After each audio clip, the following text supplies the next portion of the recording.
First of all, thanks so much for having me on the show, Len. I think to me the most surprising thing has been that 16 million people have signed up for this thing that we created in our living room, 7 years ago. I think the most gratifying thing was, my very selfish and personal goal with starting it was to get myself to read more books. I figured if I was surrounded by books all day and making a site about helping discover good books, that I would actually read more books. And personally, that's been true. What's been gratifying has been to see that be true for many, many other people. And every time I get an email where somebody says, I signed up for Goodreads and now I'm reading so much more, that's the thing that I really just love the most about this job. Have you got any data that shows that that's a common experience, that people actually read more when they get active on the site?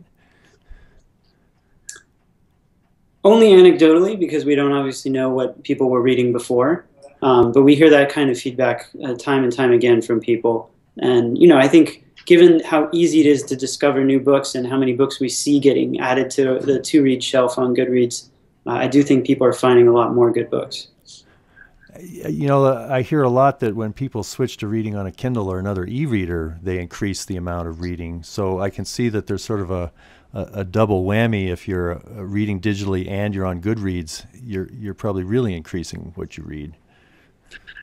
I think our philosophy around that has really been, what's going to get you to pick up a book when you get home tonight versus do something else? And I think the answer is, if you're so excited about a particular book because you've gotten a recommendation about it somewhere, someone got it in your brain that this is something I really am excited to read, whether that's a friend, someone in our community, or you just saw a book somewhere and looked it up and read the reviews and got excited about it. That level of excitement is what convinces you, and that level of excitement, creating that, is what Goodreads is all about. Now, when you've got a nice statement, kind of a mission idea that you've come to believe that the right book in the right hands can change the world. Is there a time when you first realized that in terms of your own life, or you really had a personal experience that led to knowing that that's true? Many times. I think reading the right book at the right time in your life can change your life meaningfully. And that's definitely a fundamental belief of mine. And, conversely, reading the wrong book, if you put the wrong ideas into your head, that can actually negatively impact your life and set you back.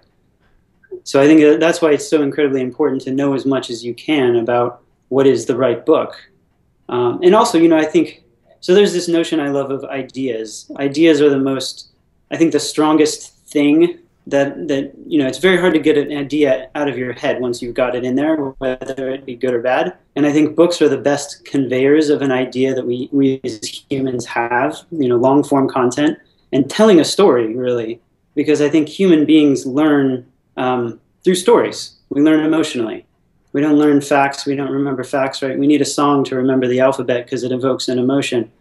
And so I think authors and telling stories are the way we learn. And the best fiction writers, and there's this misconception that you don't learn things from fiction, that's only nonfiction, but I think that's a horrible misconception, because I think the best fiction writers are telling us stories that teach us things about ourselves and about life. And, I think every great book that I've ever read, if you go read my reviews on Goodreads, you'll see it, has taught me something that has improved my life and changed my world.